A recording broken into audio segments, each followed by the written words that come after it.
Hi, I'm Paul Bedford from Retention Guru, and in this session, I want to introduce you to the 8 essential steps you need to include when you're planning your retention program, when you're developing out your retention program. So, this isn't about developing the whole program, this is just about developing out the plan and the things you need to consider.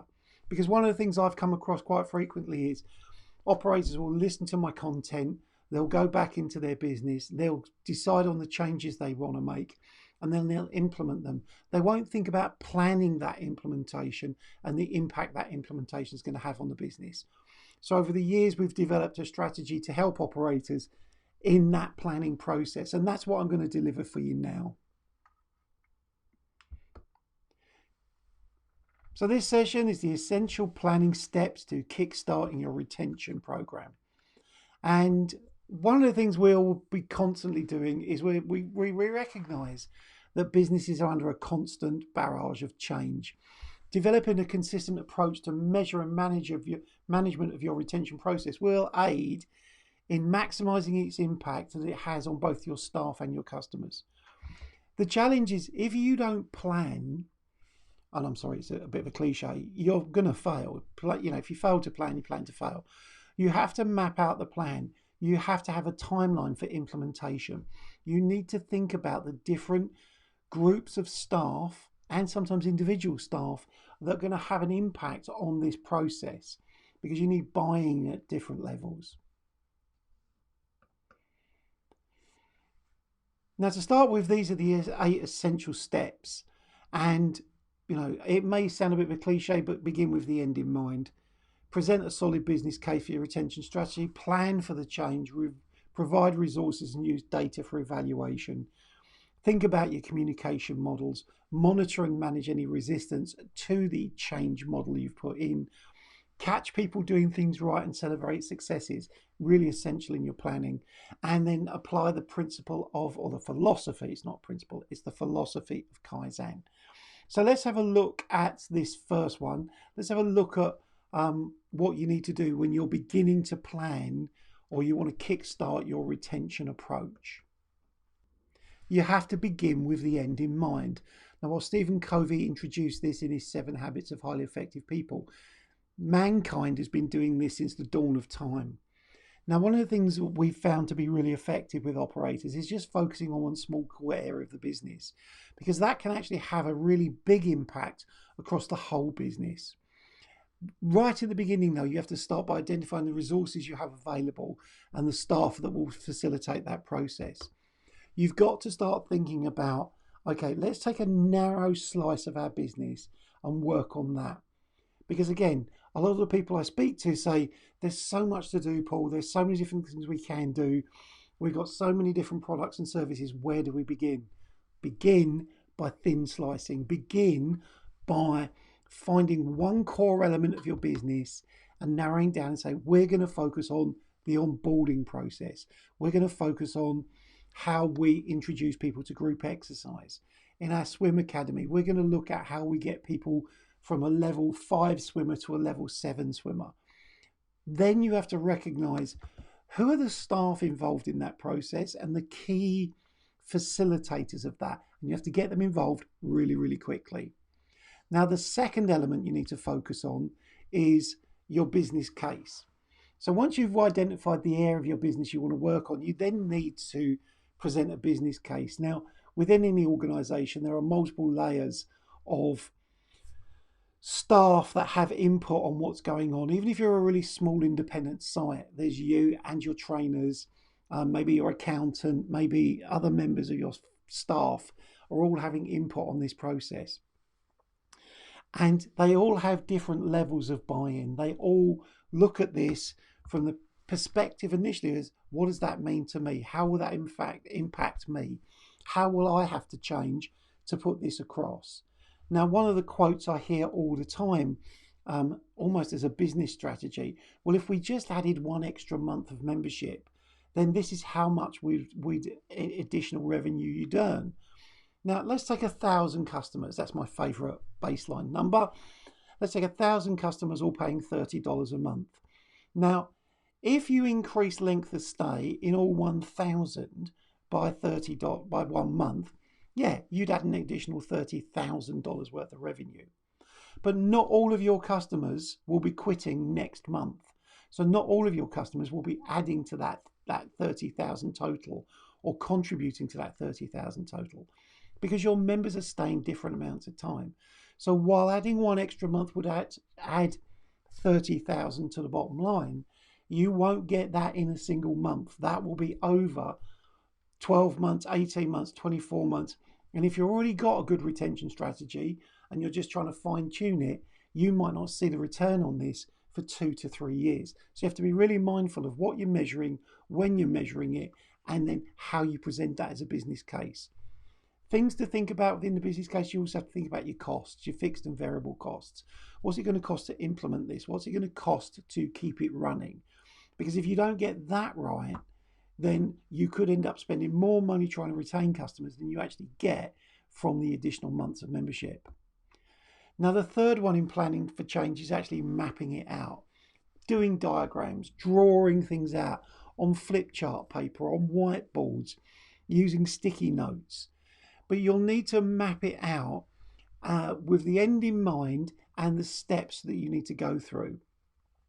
You also need to work out, what elements of your business can you leverage? Are you strong in technology and you can leverage that? Are you strong in human communication and you have a decent amount of staff so you can leverage that? Or are you limited in those areas? You say, we have to take advantage of this because we don't have that. You have to really plan this out step by step by step, as if you're planning almost like a journey. So draw it out, add notes to it. I quite like to use initially flip chart paper and pen and pencil, and then I add post-it notes to it, and then I build it out, and eventually I commit it to more of a technical drawing in my computer. But I map out the journey from beginning to end. Now, the next element you need to focus on is looking at the resources and the use of data for evaluation. If you can't evaluate the impact of your program, there's no point in running it. You also need to look at what do you have available to you. So this overlaps with number 3, but it also starts to overlap with other elements within this plan. Now, an approach I quite like to use is referred to as Moscow, and Moscow is really must, should, could, and would have in a retention program. Now, I use this as well when I'm working with software and technology companies, that we must have this, it'd be nice to have that, we could have this. Mapping out things we do and don't need. Very useful process to go through when you're trying to introduce a project. So the M, must have, this is a requirement to meet the business need. S, should have, is a requirement, is possible, but the project success does not rely on it. And this is where I think a lot of fitness industries operators get hung up.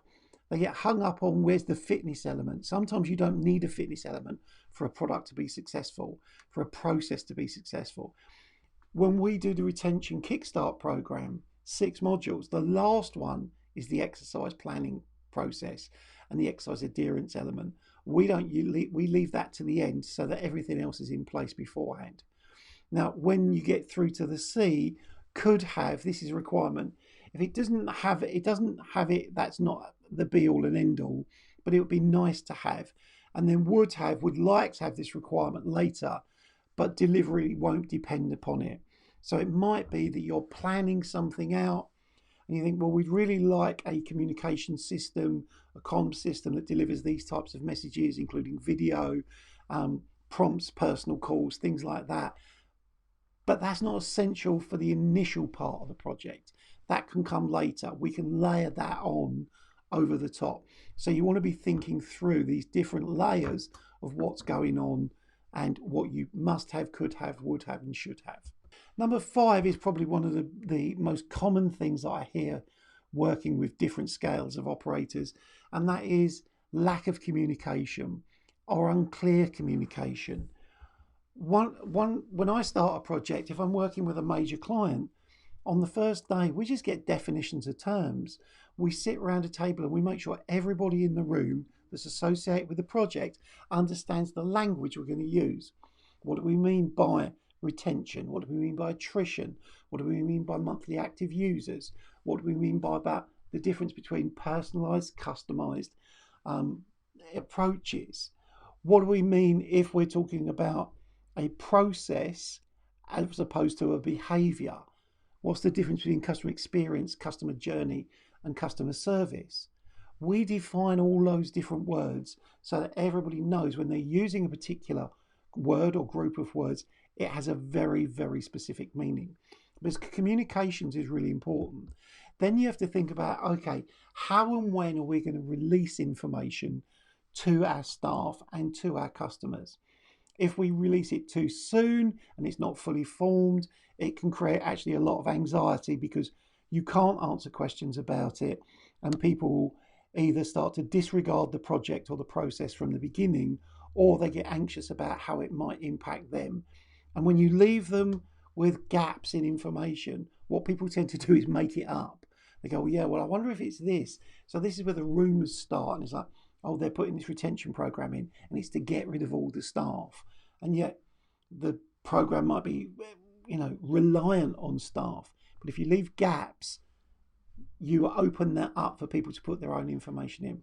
So think about your communication plan.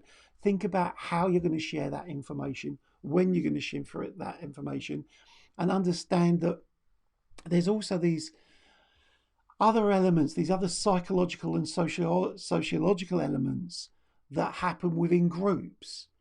Why are they telling the gym team but not telling us as front of house? The front of house team might be resistant to change because they've got so many things they have to manage at the moment that if you change another thing, their heads will just explode. Or the personal trainers get upset because they go, well, actually, if we're not trying to sell personal training at point of sale, when am I going to get my customers from? And they become disruptive or interrupt the process that you're trying to deliver. So think about not just the information you're going to share, but who you're going to share it with and when. And I would also focus on who you get to share that information. We have a lot of success in our programs because we train staff from those departments to share it with their department. So we train someone from front of house to share the front of house story and the big picture. We train someone from the personal training or the fitness team to share that information. Then we're going to look at monitoring and managing resistance, because there's going to be some resistance. There is going to be some pushback against your programs from time to time. It's a normal part of experiencing change, and you have to think about, how are we going to manage that? What are the things that people are going to push back on? What are they going to fear?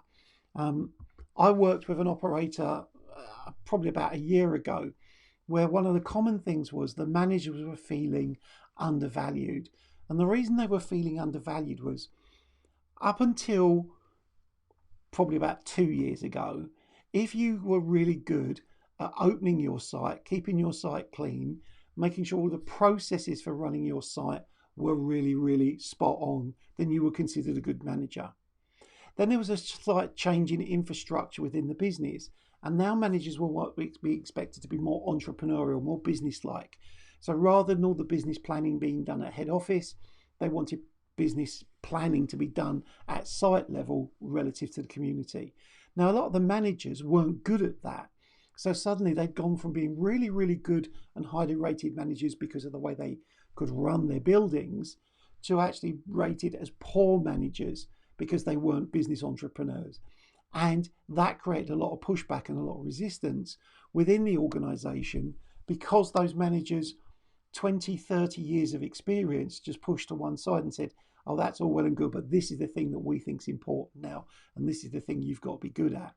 And as like I said, a lot of those managers pushed back on that because they just didn't relate to that type of process. And they weren't trained in that process either. So they didn't get an opportunity to improve their skills. They were just almost expected to go from one way of working to a different way of working. So expect and understand there will be resistance from some groups within your business about how you might want to make these changes. Now, item number 7 on my top 8 things to do is recognize when people do things right and celebrate success. It is I can't believe how commonly businesses do not give recognition to their teams when they do things well or they see people doing things well. You've got to give feedback to people. The vast majority of people rely on feedback to build their confidence and reduce their anxiety. So if you see a member of staff behaving in the way or delivering the service that you were wanting them to deliver, almost as soon as they finish doing it, comment on it, feedback on it, catch them doing things right. Do not leave it 3 to 6 months for an appraisal to say, oh, back in January, you did a really good job of this.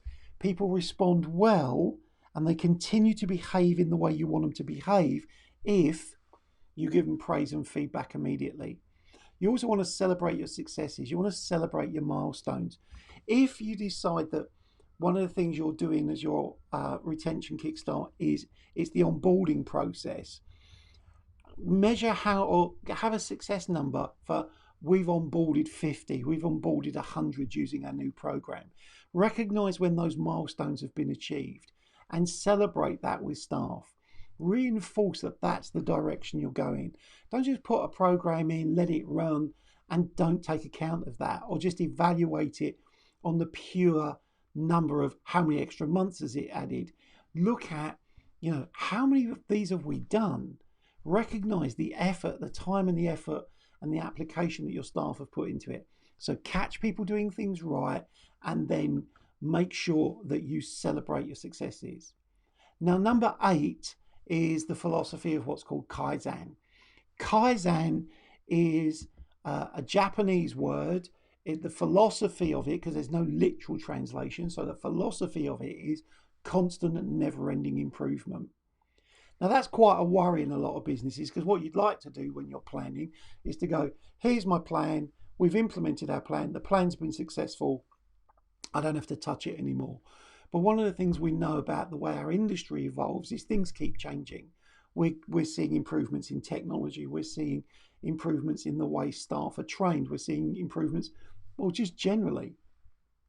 And as these things evolve, we need to evolve with them.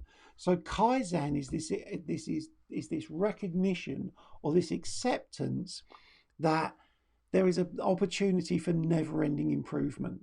And it is an approach that's used consistently in a lot of Japanese businesses. They're looking to make small but consistent improvements.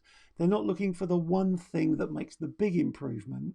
They're looking for the little things that make regular improvements. I suppose it goes back to the concept of Dave Brailsford's aggregation of marginal gains. It's the little things that move us forward rather than it always having to be these big items that make the change.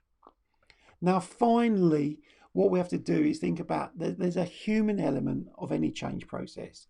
And that might be one of the most difficult ones to navigate because people don't inherently like change or adjust well to change. People generally like things to be normal, same, things that they recognize. Coming out of a pandemic period, people, what's the new normal? I want to know what the new way is that we're doing things. Well, actually, the new normal is going to look a lot like the old normal with a few variations. But people are uncomfortable with change, particularly rapid change, and they don't adapt well. And often, after a period of change, or if things aren't embedded well enough, there's a drift back towards old behaviours and old processes.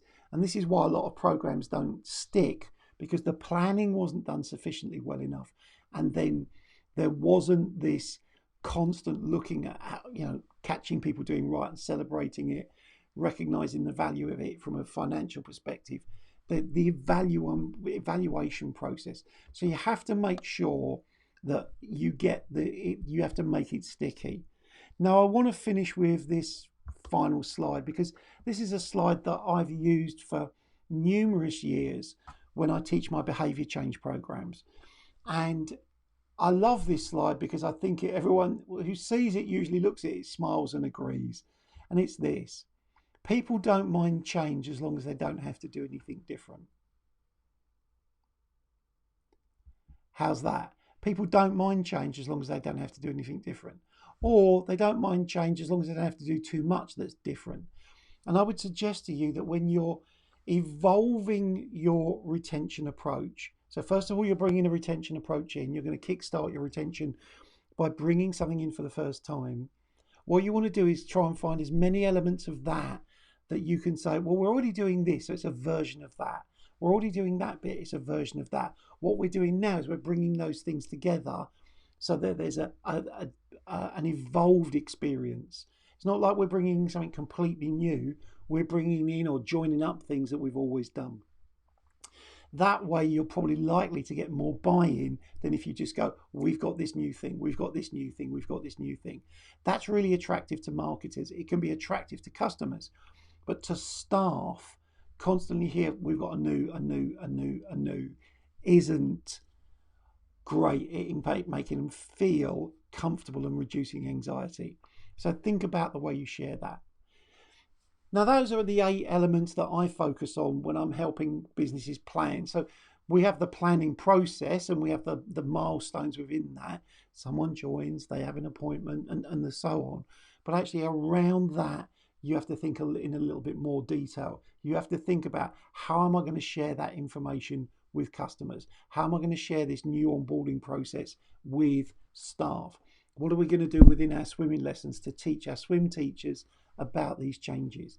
It's this deeper level of thinking that's going to make your programs work. Now, if you want any help from us with doing that, just drop me a line at paul@retentionguru.co.uk and I'll be happy to organise a call and we can talk you through how we help businesses with that process. For the time being, I hope you've enjoyed this session and I look forward to seeing you soon. Take care.